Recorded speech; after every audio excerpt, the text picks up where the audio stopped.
Why driving instructors don't tell you this, I will never know. Hey everyone, I'm Dennis, and the chance is that either yourself or someone you know has failed the driving exam in the UK. It's hard to pass your driving exam, and it's even harder to pass first time. But today I'm going to be giving you some tips. Allow me to pass first time with only 2 minors in my manual UK practical driving exam.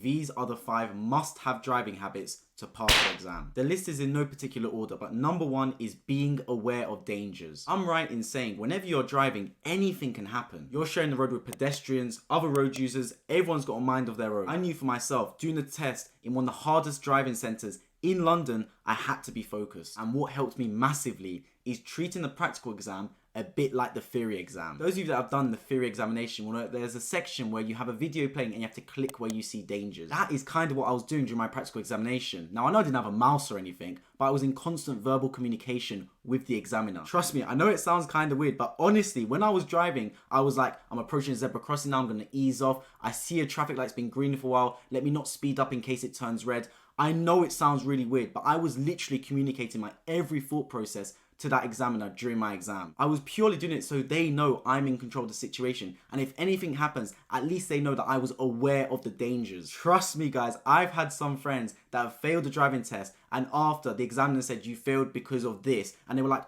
but I understood that, I recognize that. But the examiner was like, I didn't realize you did, and they still failed them. So even if you slightly mess up, the examiner should be more lenient because you've accounted and been aware of the problem in the first place. Okay, so habit number 2 is a big one, and it is staying away from the parked vehicles. Don't worry, we're all guilty of this starting up. I already know a couple friends who got a serious fault and therefore failed because of this reason. You have to stay away from those parked vehicles, guys. And I understand why we do. I honestly do, because I used to do it as well. I understand why we do it though. It's because when you're driving, you see the car in the other lane and you don't want to get near to it because they're moving at pace. You feel like it's more dangerous. But actually, if you really think about it, it's less dangerous to be closer to the moving vehicles than to the parked vehicles. Because if you make a slight mistake or slightly swerve around a moving vehicle, they can react, they can adjust themselves for your mistake. But if you do it next to a parked vehicle, you've got no chance. They're stationary, they're going to get collided with. There's also a little bit of psychology why you should stay away from parked vehicles. The fact of the matter is, we drive on the right hand side,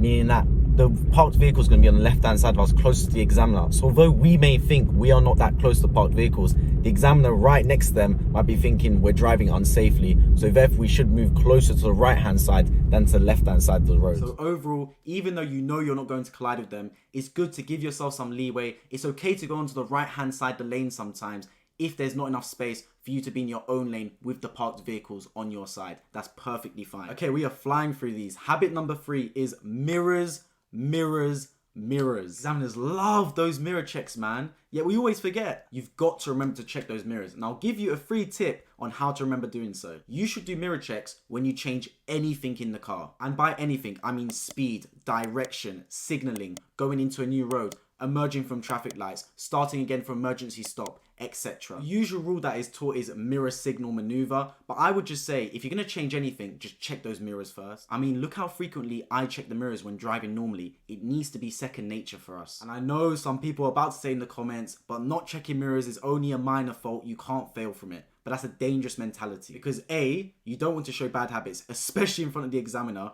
B, if you don't check your mirrors, it could actually lead to an accident, which will be a serious fault. And C, having the same minor fault 3 times in a row will actually convert it to a serious fault and you will fail. So please, please, please just try and check those mirrors as often as you can. Habit number 4 is composure and calmness. On the road, you always have to be composed because anything can happen. It's not like a normal examination when you're sitting there, head down, and it's just you and the paper. With this, you've got pedestrians, you've got other road users.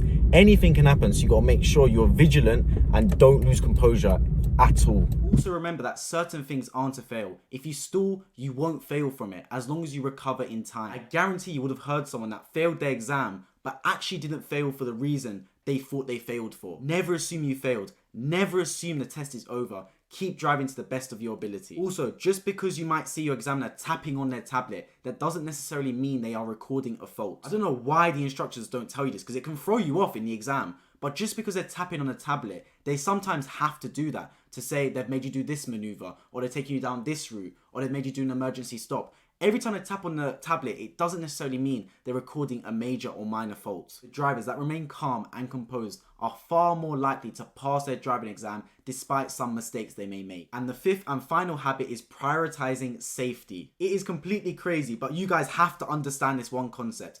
Even if you are a terrible driver, they will pass you if you are safe. Passing your driving test isn't about the examiner spotting someone that's amazing with the gear stick. They change so smoothly. They can turn into roads so brilliantly. Their steering operation is amazing.